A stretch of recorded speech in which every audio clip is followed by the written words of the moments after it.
We begin with politics. The 2023 presidential candidate of the Labour Party, Peter Obi, has advocated a single term of 5 years for the office of the President of Nigeria.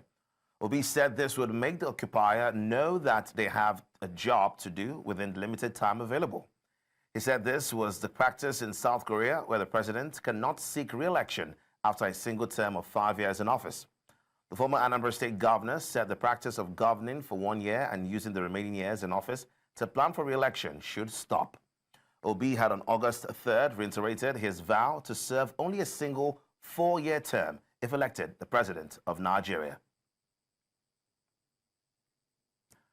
Now, to discuss this, we're joined by lawyer and public affairs analyst Tohwo Oseruvwoja. Thank you so much, Tohwo, for joining. What constitutional amendments would be required, if any, to implement a single 5-year presidential term in Nigeria?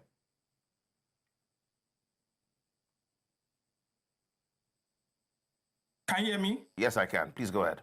Okay, yeah. So if you look at it from the Constitution, if you look at Section 135 and Section 137, that talks about the qualification and disqualification for the person who is aspiring for the office of the President of the Federal Republic of Nigeria.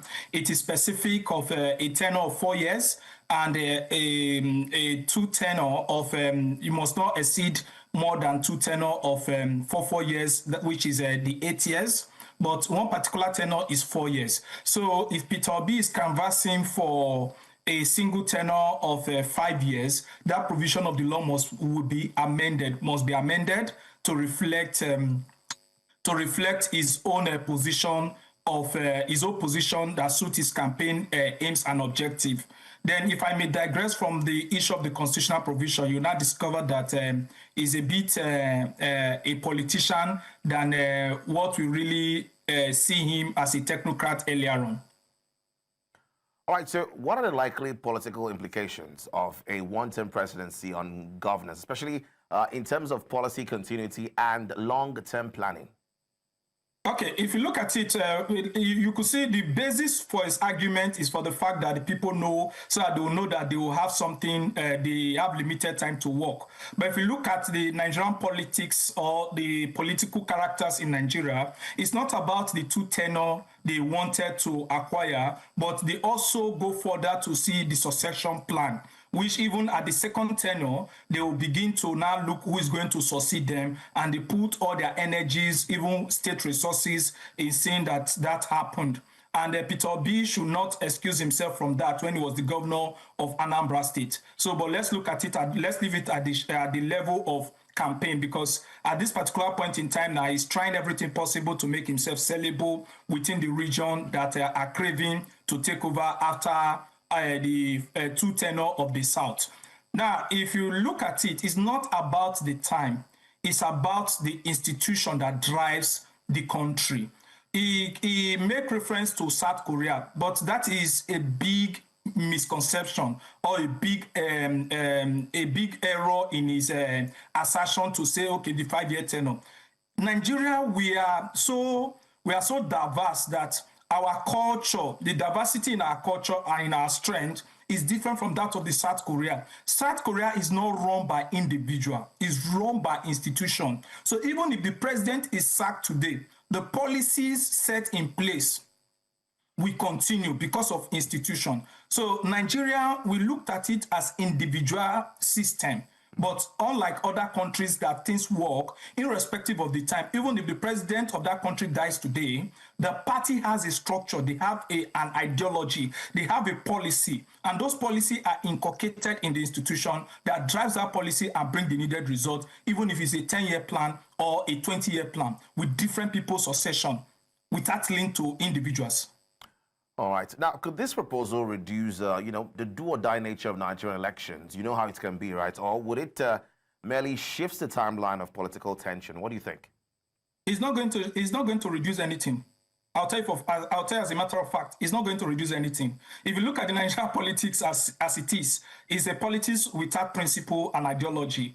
And if you also look at, let me go back to, because it's coming from him, let me go back to, if you look at it, I think sometimes in 2021, the former chieftain of Abga, which is Victor Oye, made a statement which Peter Obi did not contradict, that he will never leave APGA, and that was in 2013 thereabout, or 2014, 2012. I'm just giving a foundation. But in 2014, he left APGA to PDP and even became one of the mercenaries in seeking Jonathan's re-election. So it's not about the constitution now, because even if Peter Obi succeed in becoming the president of Nigeria, I laugh because he will even want to seek re-election, looking at his posture and his statement and his area of concentration, because he will spend 2 years or more than 3 years trying to see that that provision of the constitution is amended. Do you understand? Then you will not see an interpretation of the fact that it is not retrospective, but it's after he has seeked re-election. So it's about the individual, not about our law or institution. Put a single tenure of 10 years, you still see the political tension we are having in the country today. Because you know why?